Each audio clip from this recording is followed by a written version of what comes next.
There's a place in Pennsylvania where the woods don't end, they just get deeper, darker, quieter, and if you walk far enough down the right path, you'll find the first gate.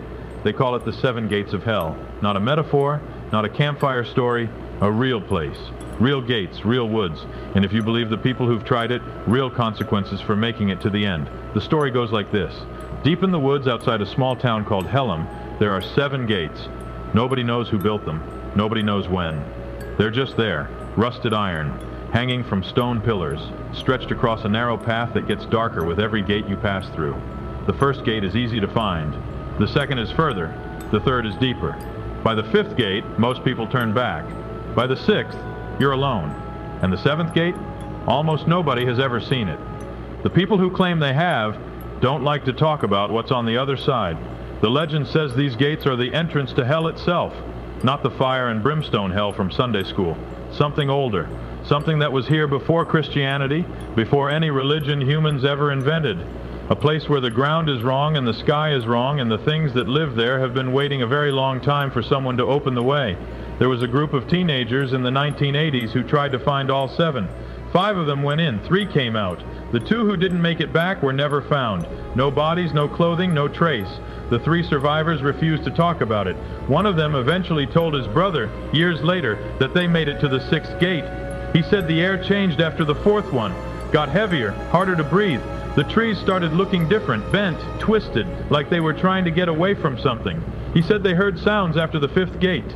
Not animals. Something walking parallel to them in the woods, matching their pace, staying just out of sight.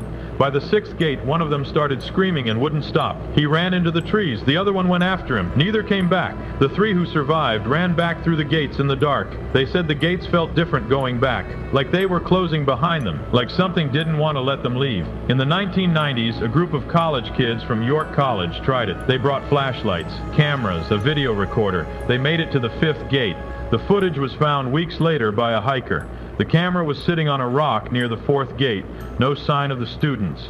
The footage showed them walking through the first 3 gates, laughing, joking, being kids. By the 4th gate, they were quieter. By the 5th, they were arguing. Someone wanted to turn back. Someone else wanted to keep going. The last frame of the footage shows the path ahead, dark, narrow, and something standing at the edge of the trees. Tall, thin, not moving. Then the camera cuts out. The students were reported missing. Search parties combed the woods for weeks, nothing. A few months later, one of them showed up. Just one.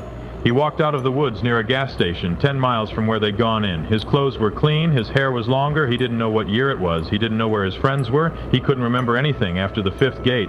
Doctors said it was trauma, dissociative amnesia, but he told one nurse something before they sedated him. He said he remembered a door, a big iron door, and something on the other side that knew his name. The gates are still there, or at least some of them are. The location changes depending on who you ask. The woods around Hellam are dense, easy to get lost, easy to wander in circles. Some people say the gates only appear when you're not looking for them. Others say they only appear when you are. What everyone agrees on is this: you don't go looking for the 7th gate, because the 7th gate isn't just an entrance, it's an exit, and what comes out of it doesn't always go back in. There's an old man who lives near those woods, been there his whole life. He doesn't give interviews, doesn't talk to journalists, but if you run into him at the gas station and ask about the gates, he'll tell you one thing. People go in looking for hell. They don't realize hell's been looking for them too. If you ever find yourself in Hellam, Pennsylvania, if you see a rusted iron gate on a path that shouldn't be there, keep walking. Don't count them. Don't touch them. And for God's sake, don't try to find the 7th one, because the first 6 gates keep something out. The 7th one lets it in.